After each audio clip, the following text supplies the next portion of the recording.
Welcome, everybody. And today is the day we have an amazing conversation with me and two of my dearest friends in the whole realm of healing. And we've got a real treat for you because we're going to be talking about healing in an instant. Experiences that Eric and Jillian and I have witnessed about people instantly healing using energy medicine and the power of amazing intention and lots of things like that. So we are thrilled. I just want to introduce my colleagues and friends here. It's Dr. Eric Pearl, worldwide renowned healer and discoverer of the reconnection, and his partner and senior manager who helps to run the whole reconnection empire, which is Jillian Fleer, who's also teaching with him and is now learning about the power of these frequencies too. So we're thrilled to have you here. And of course, you know, we really welcome your comments as we're talking through this hour. So first of all, I just want to welcome Eric and Jillian. So thrilling to be with you. Hi, Lynn. It's always fun to be with you. I know. Great. So I'm going to be talking about some of the things that I discovered with the power of 8, because I never set out to be a healer. I mean, I really admire Eric and his work, and I feel like I'm a journalist and an author, and that's what I do well. But I've come across now thousands of instances of people who have been instantly healed. And it's what I've been trying, my passion is now trying to understand this.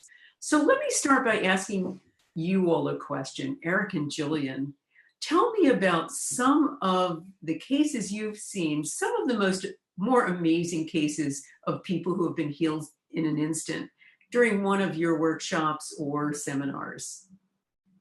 Well, actually, one of the more amusingly frustrating things that come along is that when we like to give demonstrations of the healings, often we'll ask for someone who's unable to raise their arms up over their heads, and someone will raise their hand and we'll say, show us how high your arms can go. And they go, oh, my arms can only go, oh my God, it happened already. And we go, damn, now we can't show the before and after.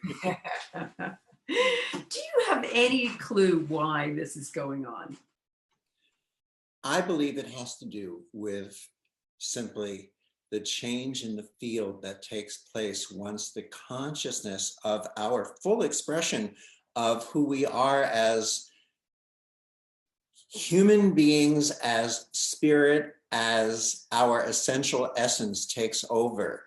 And as you know, for example, Konstantin Korotkov and Gary Schwartz and Dr. William Tiller, when they did measurements within the Reconnective Healing fields, they found that even before we entered the room, even before, sometimes weeks before we entered the space, where the Reconnective Healing frequencies were supposed to be, there was an increase in energy in the field so dramatic that if it were measured compared to temperature, it was the equivalent of 300 degrees Celsius, which is the equivalent of 572 degrees Fahrenheit.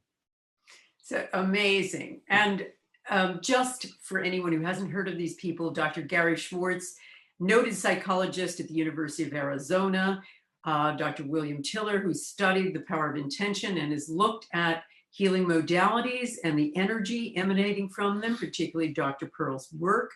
And also Konstantin Korotkov, a Russian physicist who has developed a way to measure the low level of light, the tiny current of light coming out of human beings. And he excites them and he measures that, and what he's looking at is change.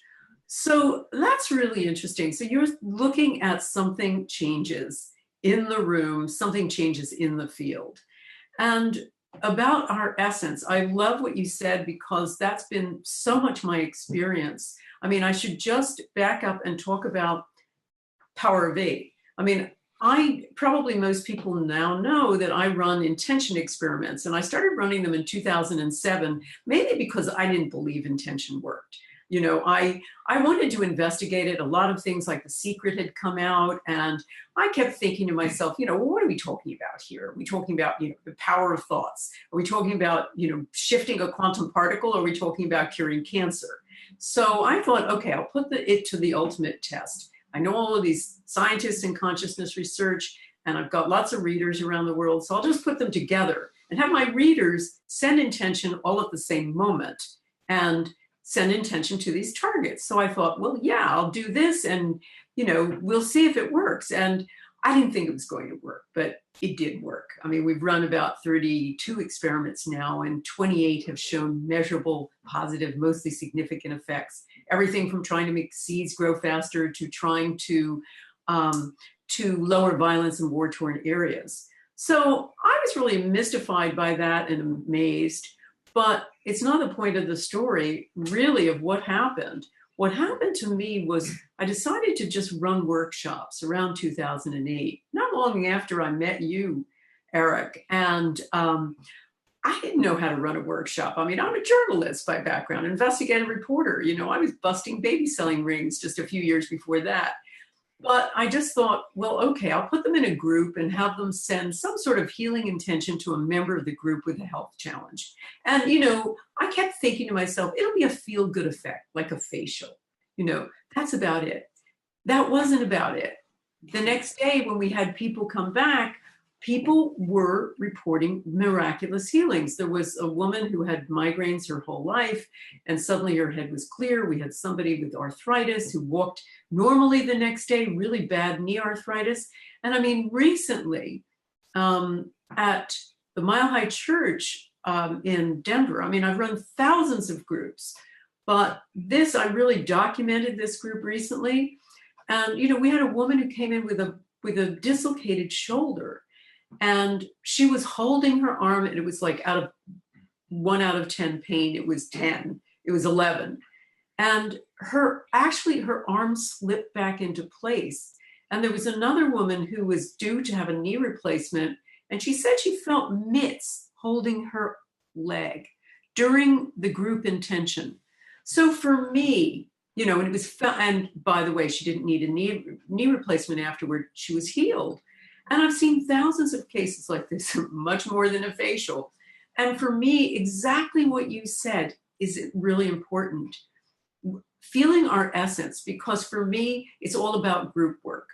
And the small group, I think, brings us to a feeling of unity we don't get to experience normally. I'm really listening deeply to this kind of a discovery. And it always leads, I think, us to the question of, what are the qualities of a spiritual life? How do we find inner peace? We have, I think, explored the idea of intention, or in our case, attention, and yet now putting it into practice in the way that you are doing with these groups around the world, and your amazing new book, The Power of Eight. And for us, sort of the exploration of the qualities of a spiritual life, in part, are our ability to know that we have the capacity to heal in an instant. I love Marianne Williamson's quote. She always says this very powerful statement. She says, our greatest fear is not that we are inadequate. Our greatest fear is that we are powerful beyond measure. And I think that when, wasn't your first book, but the book, The Field, and then The Bond. I mean, you have been exploring, not just as an investigative reporter, Lynne, you are a healer. And we know that about you. And you're a healer who has welcomed in all kinds of energy healing concepts to look at. We're very grateful. We have our students read your books because they explain many aspects of what is the phenomena when the infinite sort of supervises what we'll call energy healing. And in the case of reconnective healing, perhaps energy, light, and information in a consort. Mm-hmm. So I think that to see an instantaneous healing, be it in Denver, or I know I follow your group, intentions of the week, and, you know, the exploring of where is it really that when we are exchanging in this field, the healing ultimately goes. You talk a lot about altruism. I mean, part of the discovery. And as you know, we tend to believe sort of that at least with the reconnective healing frequencies, there's a three-way exchange, but often this catalyst, this inspiration really is our self-healing. So I loved what you told us the other day. Can you explain that again? Sure. And this is a big, rich theme. I was talking about altruism and getting off of yourself, because what I really loved about exploring with the power of 8 was just finding, and also with the big experiments, is that there was some sort of mirror effect. I mean, when I ran some of the big peace intention experiments, I decided to survey them afterward to find out if they had any kind of, you know, experience and how it was for them. Again, not expecting anything. And I got back thousands of answers saying, I felt like I was part of a higher network. You know, I felt energy going up and down my arms. I was crying uncontrollably. I felt like I was part of the tractor beam in Star Trek. But more than that, they also reported thousands of healings, and also healed lives. Their lives were becoming more peaceful. If it was an intention experiment they were part of, they were making up with estranged relatives, or getting along better with their bosses, or, you know, mainly being in love with everybody they came in contact with. You know, they were hugging strangers. You know, I'm thinking to myself, what on earth is going on here? But it was the same thing with the small groups. When people got off of themselves, a lot of people, instead of intending for themselves, they're part of a group where they are selflessly sending out love and healing intention, in my case, to someone else. And that becomes a healer. So let's explore a little bit about this, and then I can tell you a little bit about the science, because this mystified me. But what about you guys? So you found it because your whole motto is heal others, heal yourself. So what have you found? Yeah, that's it. I think it started with me witnessing healings of other people at a time when everyone's focus was on me, self-healing. And so when we came up with the book, Hay House said, you need a subtitle. Let's make the main title The Reconnection, and a subtitle. And we played, I remember sitting there playing back and forth, heal yourself, heal others, heal yourself. And I wanted more focus at that time on healing others, because that was what drove and excited me. And so I was hoping that would drive and excite a lot of people and show that it's not just about self-healing. Now, I remember when we speak about simultaneous, or I should say instantaneous healings, I remember fascinating things going on early on my, I remember one of my first national television appearances. I was so nervous. I was green. I was shaking on the inside. I didn't know what would come about. And I was on a very well-known show. And I brought, I believe, 2 guests on, one who had a healing from cancer, one who had a healing from chronic fatigue syndrome, where she was unable to walk or talk or sleep. Her husband would have to carry her in and out of the bathroom. And all of a sudden, someone from the audience jumped up in full makeup. I knew if someone in the audience was full makeup, this was ambush television, and said, have you ever heard of spontaneous remissions? I don't know what happened to me, but I found myself inside between my green and my shaking. And I said, yes, but isn't it amazing how many spontaneous remissions take place when people experience reconnective healing? And he had no answer. Now, later, in listening to us talk about Marianne Williamson's quote about what we fear is being powerful beyond measure, what it reminds me of Now, reconnective healing has nothing to do with religion, but I do believe that the laws of nature, the laws of spirituality all seem to apply. One of the things that Jesus had said, who I feel is one of the great teachers, is these things that I do, you shall do and more. This frightens people. The thought that they can do what Jesus did, the thought that they could do even more, is more foreboding. And many people will stand around and say, who do you think you are? And what we're doing is we're holding ourselves back, because if this is one of the teachers that we subscribe to, then it becomes our responsibility to challenge our own fears and say, I may be afraid that I'm powerful beyond measure, but this is what one of my great teachers is telling me, and I need to step into that possibility. Right. Absolutely. Absolutely. And I think that's the interesting point, is that, this is all of our birthright. This is not, and we squander it because we don't tap into it. We don't realize that we have this innate ability, and we just need a path. I mean, one of the fascinating things about researching my book, The Power of Eight, was trying to figure out why this is working and who thought of this before me, because I thought to myself, well, somebody had come up with this before me. So I started talking to, and doing as I do, I was talking to Rosicrucians, and I was talking to archaeologists, and I was talking to experts on esoteric religions and all kinds of things, until I came across a sermon by a pastor in the early part of the 20th century who said the Bible, a little bit of it had been mistranslated. And he was talking about the Acts, where Jesus is telling the apostles, it talks about what Jesus taught the apostles, and he's supposedly ascended, and they are supposed to carry on his work and start the church. And what it said over and over again, when he told them to pray, he told them to pray, and the King James Version says with one accord, which is a totally anemic way of expressing what he really said, which is, in the Hellenic Greek, they use the term homothumadon, which meant passionately and with one voice.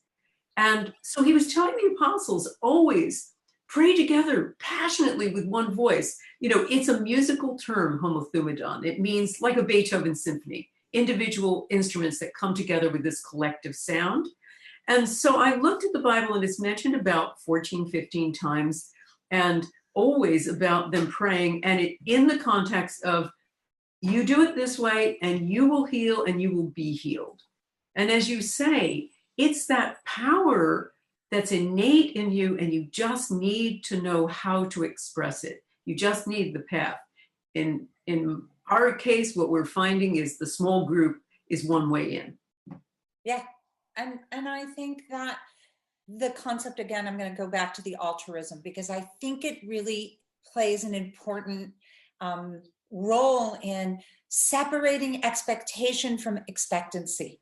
When we are focused on our self-healing, there is a part of, well, we know the neuroscience. Thank you, Joe Dispenza. Thank you, Greg Braden. We know that when we are in expectation, sometimes even the chemicals in our body go into anxiety, and then they really become not our best friend, because they're just supporting fear. So by looking at I'm going to say again, the catalyst, the inspiration that we provide it, we refer to the reconnective healing frequencies as an it factor. We look at the characteristics that they reach to us to offer. So we're in a receiving mode, not taking, receiving. And in that receiving mode, we really become scientifically measurable, as well as spiritually inclined, this inspiration. And the inspiration is the offering. It is to be able to altruistically become someone else's witness, become someone else's observer. And I think that is the most nourishing part. It creates the connectivity between us and them, and in your case, the whole group, because I know you told me a lot of the people in your Power of Eight group, again, they recognize their own healing even before maybe the person that they were praying or intending for. So that catalytic exchange, first of all, I think is an integral part of humanity's new healing. You know, you hear many of our colleagues speak about this new human, this paradigm for the new human. And I think that the intention groups, your small groups, I can tell you in our Reconnective Healing training program, and really, interestingly enough, as you know, we changed about a year ago our entire way one learns Reconnective Healing. They start with an online essential 8-hour course, and that is really a very intimate journey. You would think, because it's so personal, they were learning from Eric and from myself in a very one-on-one way for themselves. And yes, it is that, but it really is designed specifically to engage the part of them that you are finding in your research right now, which is they become enabled, activated, aware that they are connected to everything and everyone. And in that, they start to see their impact in another, for another. And I think that yields value. It allows us to yield maybe what we'll call worthiness. And worthiness is a tricky one in spiritual healing, in healing in general. What have you noticed from the participants? Because I know you get to know your classmates and your class students. What have you noticed in the change of their worthiness as they're going through these intention experiments? That's such an interesting question, Jillian, because, and worthiness is such a perfect word. What happens, I think, is they step out of that worry about themselves because they're focusing on the other. I mean, I can't resist just throwing in a little science here about what happens with altruism. Altruism is a total bulletproof vest. I mean, it is amazing because when you look at the science of altruism, people live longer, they're healthier, they're happier in every regard when they do for other people in any capacity, you know, taking out their neighbor's garbage, anything like that. But here's what happens physically and why it's a big healer. It activates a thing called the vagus nerve, which is a nerve that starts in our neck and winds its way through all the major organs of our body. And it also activates things like the love hormone, oxytocin, which gets released when we're looking after kitties and things like that. It also activates the immune system. So it kind of refreshes the immune system and gets better and better and better. And so it's fascinating to me to see the power of altruism and why this is almost never discussed. As Eric, you said, you know, the whole self-help movement is me, me, me, me, me. It's all about healing me. And what I found is the much more powerful healer is the other. So you asked me, Jillian, what have I noticed about worthiness? One of the best things, first of all, I've found that the group or the big intention groups, as I mentioned, we've got loads of healings, and it oftentimes doesn't matter whether you're a sender or a receiver. In one of our more recent ones, we had a group where they intended twice, one for a woman with stage 4 cancer. And by the way, that woman is stage 1 now. You know, she is back to just 2 tiny nodules. She's done other things besides this healing, but it definitely brought down her numbers, her cancer markers. We also intended for someone whose business was on the rocks, and they were able to diversify, and it's really interesting to hear what happened. But the more interesting story is one of the senders, a guy called Wes, who was, he was a Vietnam vet, and he had been in college in his second year when he got a low lottery number, and they abolished the college deferment for students. So he had to go and fight, and it was so traumatic for him. I mean, this is a guy who was going to be a doctor or a biochemical researcher or something like that, very intelligent guy. And his life just he came back very depressed. Life took a downward spiral. The only bright point in his life was marrying his wife, His second wife, she lasted 7 years before succumbing to cancer. He ended up having extraordinary medical bills, lost his house. It was just a terrible story. So I meet him at 65, and he's kind of going through the what's the use? Everything in my life has been crap. So he intends for these two other people. And afterward, it's like his depression completely lifted, but he also had this extraordinary experience of oneness, something that you've talked about, I want to get into, his feeling of oneness. And that was a big change agent for him. That, you know, the grass was greener, the flowers smelled more beautiful than ever. And that depression has stayed lifted, and it's totally rejuvenated his life. He even had a dream meeting his 19-year-old self, and who somehow communicated to him, don't worry, there's still time. Yeah. And that extraordinary sense of oneness, tell me a little bit about your experiences, because you're saying that in a sense, that's where people are picking up this other energy. Well, you know, it's interesting because I want to say two things. First, I want to backtrack. On the online level 1 course, it's not 8 hours. Lord knows I could never sit through an 8-hour course. It is and it isn't. What do I mean by that? Is that the first hour is 3 minutes of one subject, 7 minutes of another subject, 5 minutes of another, 9 of another. And it's like a smorgasbord. You taste a little of this, a little of that, a little of that. And by the time the hour's up, you're going, oh my God, I want more. And then you go to the next hour and the next hour. This is how I need to learn. So this is how we arranged it that way.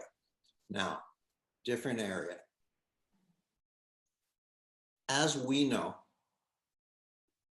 everyone is touching and no one is touching. Everything is touching and nothing is touching. Everything is essentially 99.999% empty space. And yet the empty space is not empty at all. It's an informational field. So it only makes sense that when the person you were speaking about who participated in the power of 8 concept was involved in the healing, that he felt a unity and a oneness. We, you and I, Jillian, approach this in different ways that are really complementary in their different perspectives. We teach people to work one-on-one. I don't know that there's much difference, because I don't know that there's a way to separate a self-healing from a group healing, from a distance healing, from a universal healing, from a world healing, because we are all touching. What are your thoughts on that? Well, I think absolutely. But what you're doing is so important, is that when you say one-on-one, somebody's healing somebody else. And that's the factor. That's the thing about, yes, we're all one, but we get to experience it when you're doing a healing on someone else, when you're doing a healing in a group. And it's, in my view, it's that creates some really interesting changes in the field.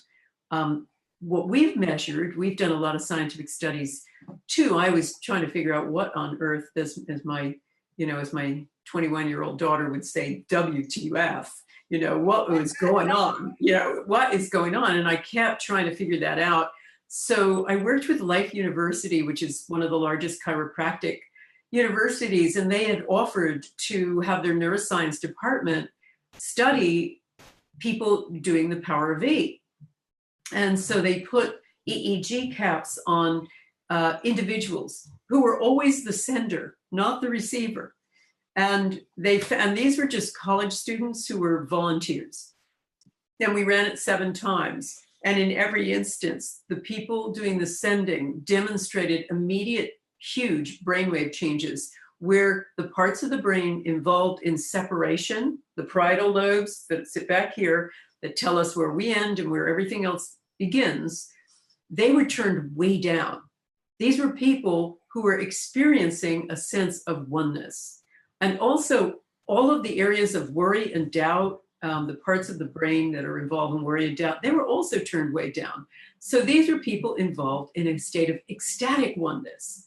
And so that, I think, is, and what was fascinating to me is these were all novices, which is another thing I want to talk about with you, because it's not about becoming an expert in something. These are people who had a 13-minute video from me, and that was it. And yet we found changes. So tell me a little bit about that novice part of it. Yeah, it's such an important aspect, and I'm glad you're bringing it up, because really, the dynamic in reconnective healing tends to be more along the lines of receiver, the it factor, governed and watched over by the infinite, let's say. So we have a little bit of a different, there isn't really a sender and a receiver.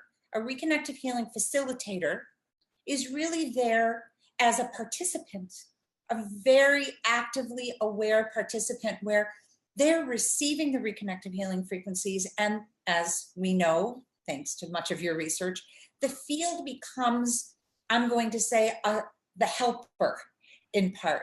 It's facilitating where the reconnective healing frequencies are really reaching, creating a shared space to ignite. And, you know, in reconnective healing, there isn't, and the science isn't showing that these frequencies are engaging the brain centers. They actually are revealing that our novice students, and this is so key, recalcitrant souls who have studied very few things, we're starting to see very left brain engineers and, you know, people who are very engaged at the brain where thinking becomes the most important part. They are going into a state of quiescence within moments. Their brainwaves are showing what a master meditator is capable of achieving in an instant, if you will. And so we're constantly looking at, okay, how do we explain to them that in some ways, the it factor in reconnective healing isn't really concerned so much with what they're thinking, but it is engaged with where their attention is. So again, we move them a little bit out of expectation. We give them a space where expectancy, like a child in a sandbox, where there are all these new toys. You know, you don't ever like see a child, as Eric talks about, go into a sandbox and, you know, they don't muscle test this toy to see if it's a funner toy than that toy. They're just in expectancy, and they are engaged with their intention through curiosity. And we find that this is where the novice really gets to feel, I'm going to say, like the expert. They haven't had to change anything about themselves. They can be sick or well, rich, poor, in a healthy relationship, in a broken relationship. They really understand there's nothing to fix. They're not broken. And so we love that part of where reconnective healing is now able to sort of intersect with those themes, because it really isn't about changing where you are in your present moment. It really is about receiving your present moment. And we struggle sometimes because, you know, what happens when someone isn't healed in an instant? How do they stay in hope, in prayer, in that now moment, if they haven't received what, quote unquote, they came to be healed in an instant? And again, that becoming comfortable as a novice that we are where we are, and life is messy, and love isn't always that perfect little Valentine heart that we draw, that we create that perfect expectation around. You know, as you know, the heart is messy. It's a spiky, ugly vessel pumping thing. So I feel like your research, intention, our attention is leading people down a very interesting new opportunity. And what is the opportunity? The opportunity to recognize, in one sense, as Eric pointed out, we are innately connected in space-time. I mean, Nassim Harriman is constantly bringing new thoughts to our attention around that. You, again, are bringing many interesting new pieces of research that allow us to not just have to believe, not just have to hope, but to actually witness and see this is the result. When we come together, group, and we work together, and I know your students work week after week together, they are bringing new opportunities for, you know, these healing experiments to take place. So what does it also say? We're coming together again. Yes. We are reconnecting again. And sometimes the novice allows themselves to see more than the expert. Yeah. Sometimes the expert becomes the judge, the rose judge who can only see the beauty if the petals are perfect, the baby contest judge who can only choose the best baby because the eyebrows are a certain distance apart. And yet the novice sees the beauty in every newborn, the beauty in every rose. Well, you know, I think that's so important because we have been basically programmed to think that you have to become an amazing expert in order to learn how to do any of this. And what was really fascinating to me was, once again, after we did our brainwave studies, comparing those signatures to the brainwave studies of Sufi masters in chanting and Buddhist monks involved in ecstatic prayer. These were studies done by Dr. Andrew Newberg of the University of Pennsylvania. And they demonstrated an absolutely identical signature to what we were finding. But it takes years of disciplined practice to become a Sufi master, or, you know, hours of priming to get to be a Buddhist monk and get into that state of ecstatic prayer. Our guys were total novices. Most of them had never meditated before. They were college students, and they had a 13-minute video for me. Nevertheless, they were placing themselves into this ecstatic state, the state where miracles usually happen, you know, the state of, it was an altered state, a state of that Abraham Maslow, noted psychologist, used to talk about as a peak experience. But they were transported in an instant, you know, and so I came away from that basically getting that, you know, you don't need ayahuasca, and you don't need sweat lodges, and you don't need years of disciplined practice on your knees, you know, crawling up the stairs, et cetera, et cetera. You just need that openness to receive in your instance. And in our case, you need a small group and a common intention and the ability to get off of yourself. And that's really what we're talking about, I think. And I think that's part of what we're thinking about when we think of the world as the time of the new human. You know, Ann Baldwin, who you know from the University of Arizona, another researcher, did some studies with Reconnective Healing practitioners and came up with very similar responses. They measured the light emanations, they measured the brains, and they found that once you step into reconnective healing, you step into a state, you enter a state of quiescence. Yeah, which we mentioned earlier. Right. And when we step into that state of quiescence too, it comes without the years of this and the years of that. And it's very empowering to find that we are discovering some of the same things in our various roots. Which allows people to recognize that everyone can be an energy healer. Everyone can open their description and CV resume and actually place that on it with respect and honor, and know that they really can participate in all these different ways right now. And I really appreciate that. We have so many people kind of opening that gateway, again, through your intentions group, the Power of Eight, through, you know, wonderful things. Even Charlie Goldsmith, this terrific show that, you know, was on for a short series where he altruistically said, I'm available and I'm going to explore healing around the world. You know, Oprah's Soul Sunday. Look at the invitations. These are invitations. And if we give our Facebook live streaming listeners anything else from this gathering with us, it's to know this is an invitation. This is an invitation to step into a Power of Eight group. This is or an intention group. This is an invitation to come learn Reconnective Healing with us. Start with the online essentials and begin a beautiful exploration of what's available. And I think that, this is where we say, don't limit the power of, I don't know if this is you, that might be somebody else's title. Don't limit the power of we. We are now ready to understand the influence that we share with one another, no matter where we live, no matter what language we speak, no matter what gender we are, no matter what orientation we have, education, health, this is key. And in your country alone, you had a breakthrough royal wedding very recently that has rocked the world. You betcha. You betcha.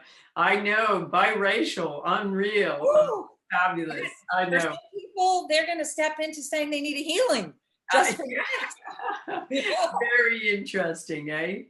Well, we recently got back the results of 2 big experiments, which just speak to exactly what you were talking about, Jillian, which is last autumn, I decided to run an American Peace Intention experiment, and I did it on Gaia TV. And for 6 days, in half-hour segments, we set intention to what is officially the most dangerous street in America, which is a part of northern St. Louis. It is Missouri. It is the fairgrounds section and a thing called Natural Bridge Avenue. And we waited patiently for 6 months afterward. And we looked at data. Dr. Jessica Utz, who's a statistician from the University of California, looked at the data and found that, we looked at 4 different areas. First, we had focused on violent crime only. So we looked at violent crime in Fairground for 2.5 years before, 2 years before and 6 months afterward. We looked at personal crime, property crime in Fairground. We looked at property crime as a whole in St. Louis, and we looked at violent crime as a whole. And the only area that went down, everything else went up, was violent crime in Fairground. Went down by 43% compared to the year before. And the trend had been for carrying going up. So we bucked the trend, it went down. So that was interesting. Yeah. Not as interesting as the experiences of the participants. Once again, huge percentage, about half of the people were experiencing big changes in their relationships, feeling more loving and peaceful to everyone, huge number of healings. And then an even more astonishing thing happened with a Middle Eastern experiment I ran a month later. I had been working with a guy called Dr. Salah al-Rashid, who is like the Deepak Chopra of the Middle East. I know you guys know him.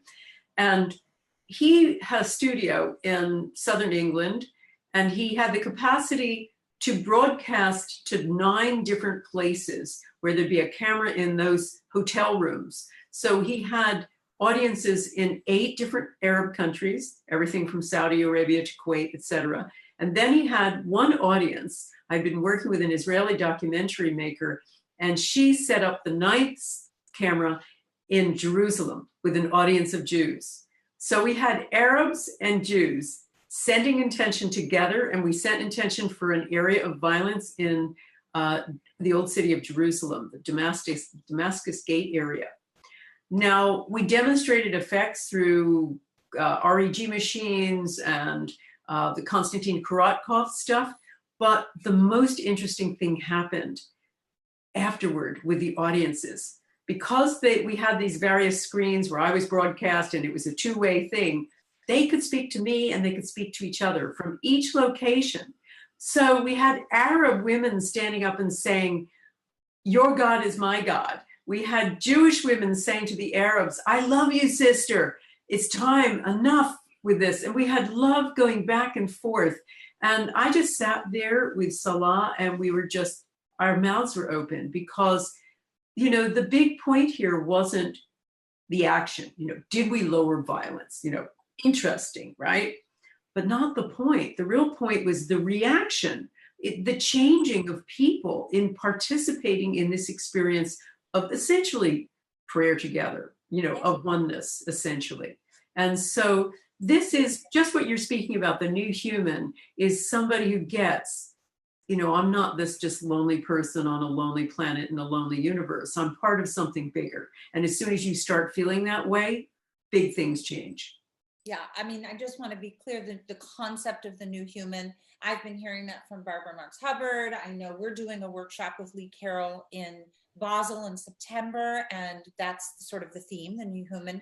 So I don't want to suggest any ownership whatsoever. We are going to have an experience with Salah on June 28th in London with his branches. And I'm so glad that you shared this story, because the entrainment provided, and now I want to look at some of the technical part. You were working via satellite through screens, right? There wasn't the quote unquote necessity for this face to face. You really allowed this experiment to show that no matter where in the world you were, what technology to see each other, share each other. I would have been curious to see what the readings might have been as one was talking to the other face to face. Maybe that may have been a little different, or maybe not. Readings kept changing and improving. Yes. And they followed everything that happens to us in Power of 8 groups. They just keep moving up to more, essentially moving away from randomness to some sort of coherence. So it was fascinating to see that. But we have the proof in what, enemies sending love to each other. See, to me, you use the word proof, and I would say this is the theme that maybe this great light worker Jesus meant when he said, these things you do, I do, you shall do, and more. This is the more. What you are speaking of now is that more. And I'm really, I'm touched, and you've made us very excited now to have our conference with Salah, because I know that that's very breakthrough, how he's organized that. Actually, you've got my brain going. It is? Yes, it How is. is It's it? going somewhere. And where it's going is something we'll probably talk about offline, because it'll take a little discussion. But I'd love to look at coordinating a study together. Oh, that'd be fun. Well, it'll be interesting because we've got similarities, we've got differences in the way we go about things, but it would be a really fascinating thing to talk about, definitely. And I think what we're coming together and getting, and there's one area more I want to talk about, which is time and space. Good. We talked about, when we were preparing for this, we talked about some really interesting stuff that happens with time and space. And you alluded to it, Jillian, when you were saying, no, you don't have to be face to face. This is the thing that blew my mind in doing these intention experiments. I mean, one of the intentions, for instance, when we ran the seed experiment, we had an audience in Sydney, Australia, sending intention to seeds in Tucson, Arizona, 8,000 miles away. And they were sending an intention to the photograph of the seeds, not the thing itself, just as photographic representation. Nevertheless, we had an effect. As we ran that experiment once in one of your conferences in Los Angeles, but every single time we sent intentions to the seeds, they grew higher than controls. So we didn't have to be there with the thing. We didn't have to, even with our intention experiments, be in the same room with each other. Nevertheless, we created this extraordinary, I like to call it psychic internet. We changed the field. We changed something. Beautiful. I'm going to suggest that what we're excited about, we're starting some research. It started this year in Milan. It's going to continue. Part of what we know in Reconnective Healing is language disappears. The interaction that's created is really quite a languageless expressions. And in some ways, the concept of where the frequencies appear to be engaging, again, not so much through the brain centers of intention, but attention. And we're curious about what happens when, for instance, the intention in your case maybe isn't a phrase. Maybe it isn't exactly designed in language that is so specific to the linear understandings. In Reconnective Healing, we're constantly reminding our students that the moment that they're imposing a directive with language, love doesn't have language. The moment we take the concept of love and we give it language, it's about directing or feeling love rather than becoming love itself, right? And I think it would be fascinating to do something group, in your case, where the intention was something that maybe didn't have exact directive, but it was pictorial, it was a sensation, it was the feeling of what the intention healing that the group is sending captured without there being the rote language. And in our case, also to be able to explore, as we know, that point of engagement when we're the participant, the inspiration, the intention is there, but we don't rewrite the Bible. We don't mistranslate, because just in case, when we mistranslate, we are human. And our human brain simply says, again, even look at healing. Healing, up until, I would say, your work, many people's work, our work in the last decade, just meant something physical. It had departed so far from its understanding, because we gave it language, we gave it purpose, so it might be interesting to play together with an experiment. You, an intention experiment, are using attention, and we allow maybe part of what is the new human. We are connecting as one. We are connecting through space-time, biophotons, a field of information, in our case, energy, light, and information, where it is speaking, we are speaking at a very deep level that perhaps sometimes language limits a little bit. And I'd love to play with that, and explore it. Even like what Brian did, space-time. Look at, his beautiful book. Time Light. Time Light.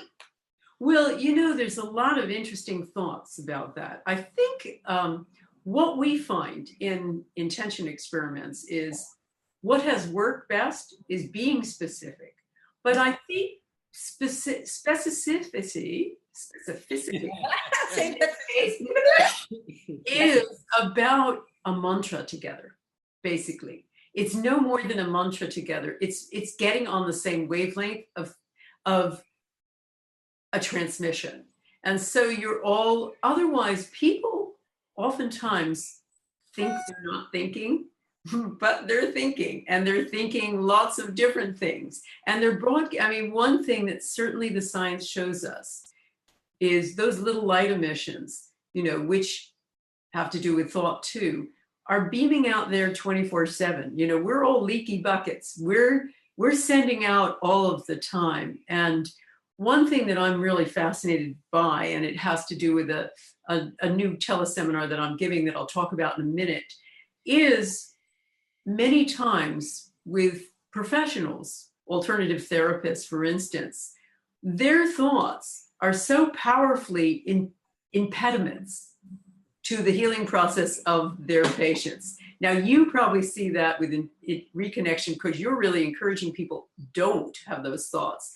We find many times that without thinking so, there's a kind of a hex that a practitioner can give on a patient because they have made an assumption in some way. They have made a diagnosis in some way. They have placed on that person their expectation. And that is a really dangerous thing, because that kind of beaming out, as I've demonstrated in so much of my work in the master classes I give, is being felt. That's being felt, that's being influenced, that is affecting the healing process. And no matter how clever someone is as a practitioner, the bottom line is no one can predict with any certainty how somebody is going to react to the challenge of healing or the challenge of illness. So that's an area that's really interesting.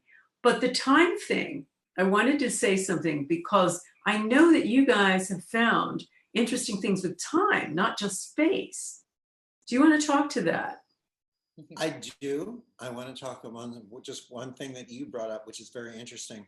What we do, and we say exactly what you're saying for the same reasons.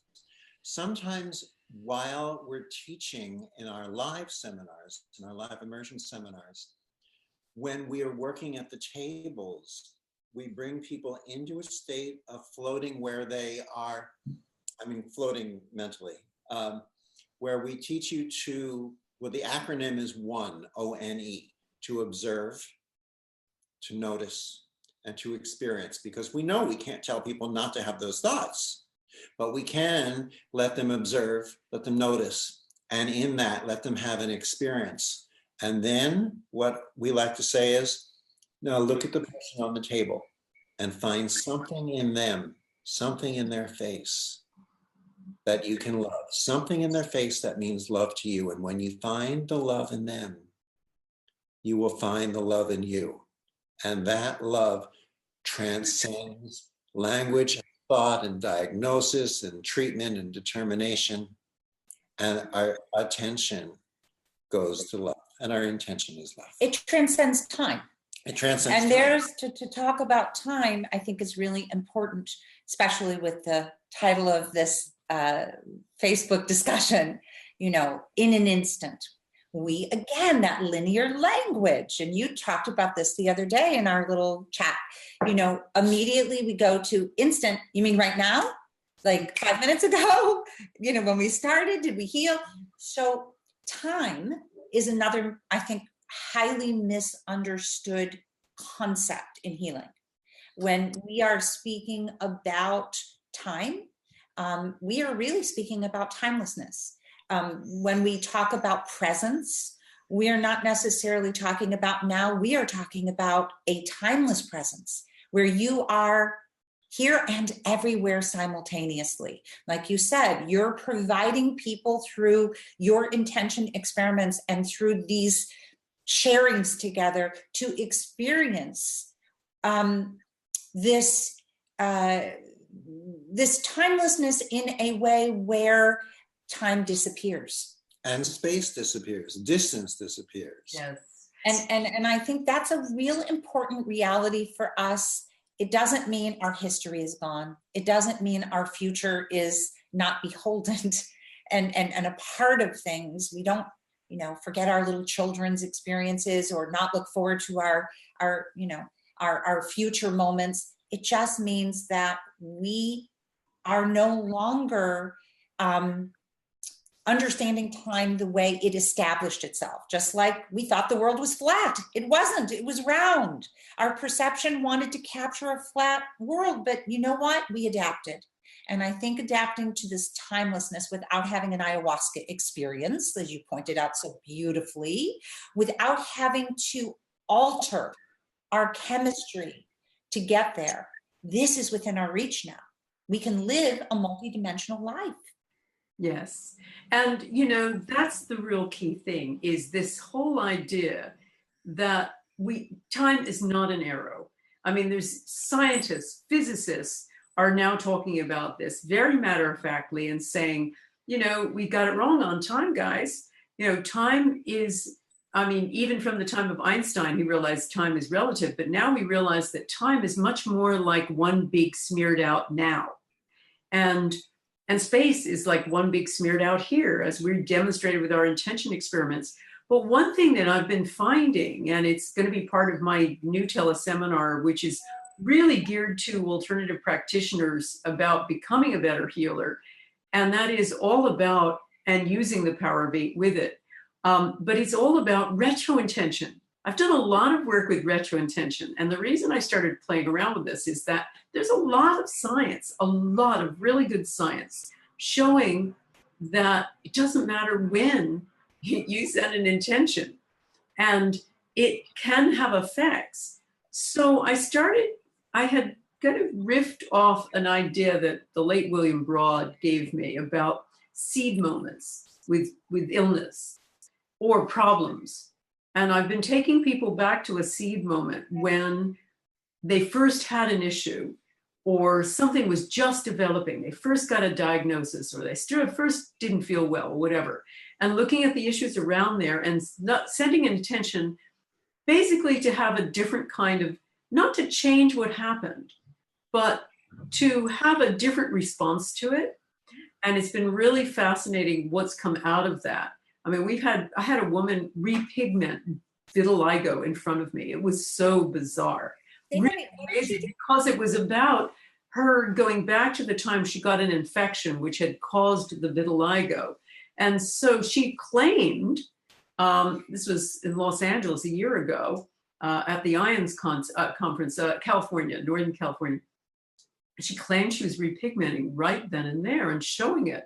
But I found it really fascinating because it was about the thinking around and the experience and the emotional response around an incident of the past. Now, why should that affect things going forward? If you look at the science, it's so interesting because it shows we don't go back and change the past. The future affects the present as it's unfolding. The future affects the present as it's unfolding. Mind-warping stuff. But as I say, there's been Dean Radin, many scientists have done a lot of work in this. I've written about this in the Intention Experiment and the Bond and the Power of Eight too, where, we are essentially, the future is wedded to the present and both are affecting each other all the time. Well, I love what you just touched on, because one of the things I wanted to just kind of explore was the space in between our senses, right? Just this window to the soul. So, is it just in some ways what you just described? Does this instantaneous healing or this healing in an instant actually occur in the space between our senses?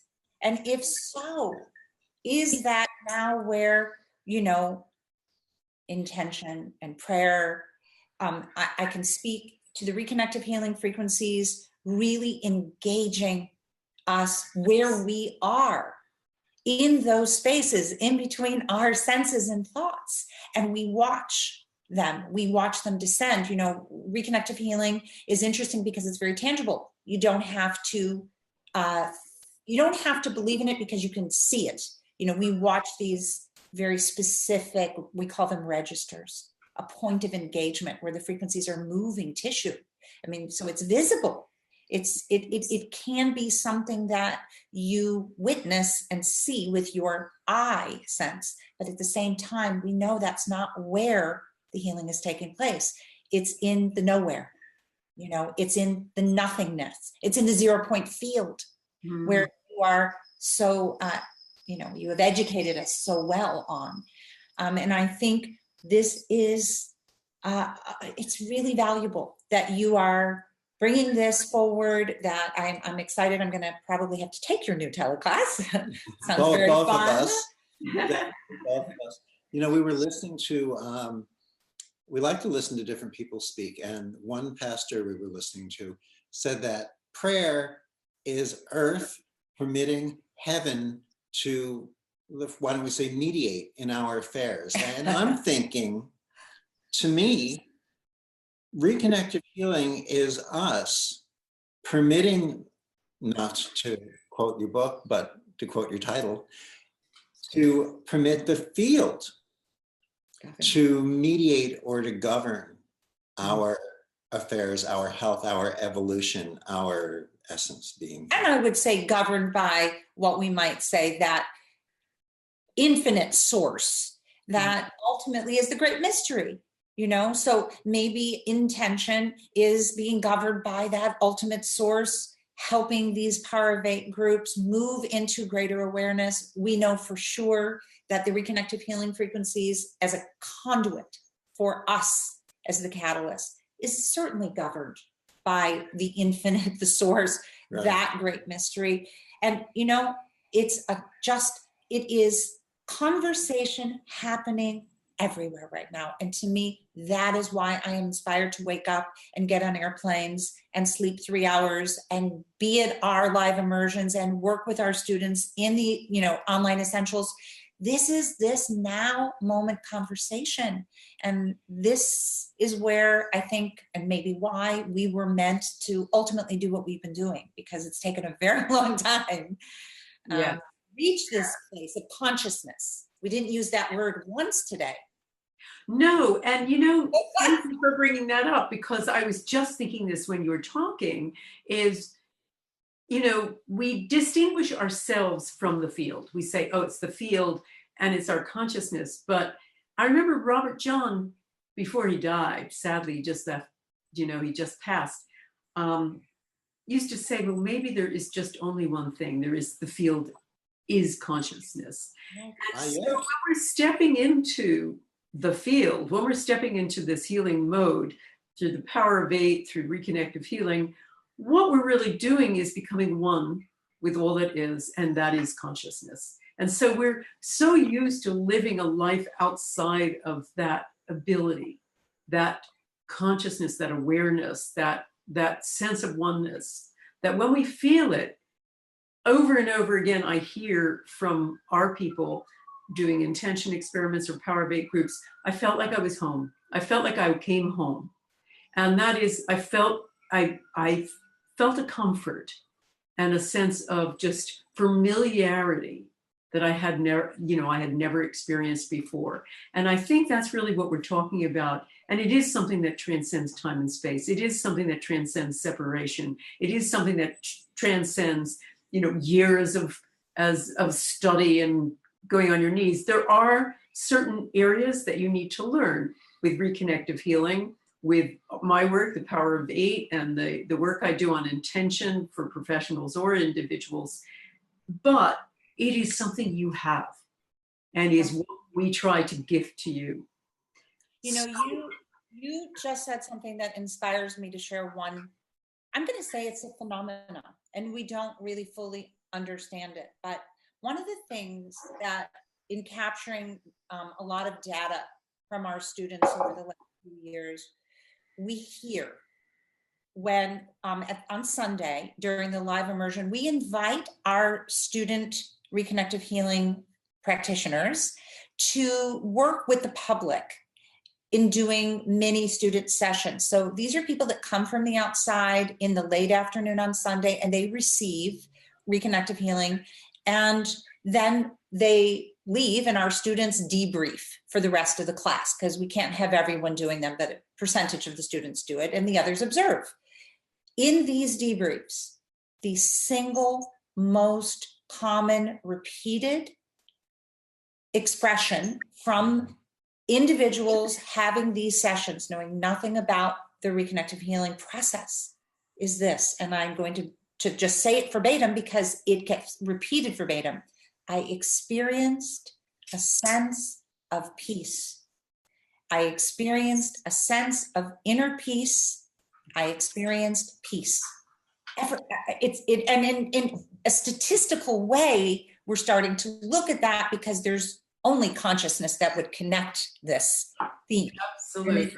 And it's very important, and the other last thing I want to point out, that wonderful gentleman and with all your students and ours, maybe part of what happens in this altruistic approach is that we just experience that more non-physical aspect of, yes, us, what we are, and that little percentage of that mental part that defines us in the individual softens because we're just matter, right? We're just firing nodes in a big giant network. So maybe it is actually us in a scientific way transforming in the field, where there's just a greater percentage of us connected to that non-physical aspect of us in that moment. And in that, then, everything just kind of moves. You know what I love about listening to you and Jillian? What? You just love us. Yes, I just love you. And what makes you such great teachers is that you don't teach as much as you share. Yeah, I'm not a teacher. I'm a sharer. You're a teacher. Well, thank you. Thank you. Well, look, we have run over our hour, and I hope it's still been really interesting, but I want to end by having us both share some free gifts we want to give people. So we have first, and also please share an upcoming thing that you're doing, guys. And I have a little thing for people to see, which is let's see. We're not There seeing. you go. Good. There you go. Okay, that's for you guys. So you have a free offering. Tell them all about it. Well, we're going to offer the first full hour of our online essentials course for free. We'll be giving you a coupon code. The coupon code reads in all capitals, live 50, to receive 50% off of the online essentials course if you'd like it in full. And those who purchase will receive the Reconnection, Heal Others, Heal Yourself in the Thinkific course. The So it's the Thinkific audio course. Thinkific course of the Reconnection, Heal Others, Heal Yourself. Right. Which is so exciting. Lynn, you can take that down. And don't worry, we'll put it in the chat too. Great. All righty. And tell me a little bit about, so do you have something upcoming you want to talk about? We have a really wonderful slate of upcoming live immersions for those people that do the online essentials course and feel inspired and want to come and share our in-person live immersion experience, which we call the One Experience. Observe, notice, experience. We will be in many cities. We're headed to Mexico City tomorrow morning, so it's a little late from that one, but then we will continue on throughout the year to Amsterdam, and from Amsterdam to Madrid, and then we will be back in Orlando, Florida, and then we will be in Denver, Colorado, and we will end the year in Leipzig, Germany. And we have many presentations going on as well. And, you know, again, we hope to do more sharing like this. So come play with us. Our website is probably the place to be most informed, thereconnection.com. Wonderful. Thank you, guys. Oh, wait, one little secret, because Yeah. we can say it here. And we hope that we will have a book, our new book, coming for year end. It's been 18 years. And yet the Reconnection, Heal Others, Heal Yourself is in 40 languages, most recently Arabic. But we have Eric and Jillian's book coming, which is very exciting. And I'm going to send it to you first in Galley, so maybe you'll do a forward. Wonderful. I would love to read it. Fantastic. So speaking of books, I can't help but plug my latest book, The Power of Eight. If you haven't read it, it tells all about how to do it, how to experience what happened and why it works. So please check it out if you haven't already. It's in a batch of languages around the world already. And also, I hope I'm going to get this right. We have a free offering, and this will be in the chat too. Is that visible, guys? Nope. Come up and go to your left. Come up. Yeah. There you go. Perfect. Okay. All righty. So we've got some free downloads. We've got a download of all intention secrets and audio, which is all of the ways that you do intention. We've got 2 videos. One is how to set up a Power of 8 group. Another is some more on intention tips. And I've got a download, a physical download from our Living the Field course. So if you go on this and sign up, if you're not part of my community, please do, and we'll send you all these lovely goodies. And I also want to tell you, and this will be in the chat. This will be in the chat. This web address. Come to the left a little. There you go. Yeah. There you go. Okay. I can't really see it. Okay. Good. So the other thing I want to tell you about is the upcoming teleseminar and some of the things that I'm doing. So in June, starting June 23rd, I've got an intention masterclass that's just focused for professionals, healing professionals and alternative practitioners. And it's called Become a Better Healer with the Power of 8. And as I shared before, I think there are brilliant healers of all persuasions, including, you know, nurses and chiropractors and homeopaths, et cetera, et cetera. What I have noticed over and over again is oftentimes your thoughts and your patient's thoughts get in the way. As I say, we're leaky buckets. So this teleseminar, it's an in-depth one, it's advanced, it's for professionals, is all about making sure that you can harness your own thinking, your patient's thinking, and in very specific ways, but also the power of patient groups too, to heal. So it's about supersizing your practice. It's about improving your results. It's about improving your patients' chances and their whole process of thinking about their own healing. And it's also about harnessing that and amplifying it with the power of a group. So to find out about that and anything else going on with me, just go to lynnmctaggart.com. You can click on a link on our front page about Become a Better Healer with the Power of 8. And in terms of personal appearances, I've got an upcoming thing at Vancouver. I'm going to be with Joe Dispenza and Greg Braden and Bruce Lipton, the gang. But that's nearly sold out. So if you want to go, please check out about it. And again, you can come to my website, and I'll be running a small workshop in New York this summer and appearing at the United Palace, which is a very cool place that Reverend Ike used to fill up. I'll be there with a batch of other speakers like Jean Houston. So check my website for everything else going on for the rest of the year. But I have loved this conversation. I hope you all have. Jillian and Eric, it's been brilliant. Let's do it again. We'd love to.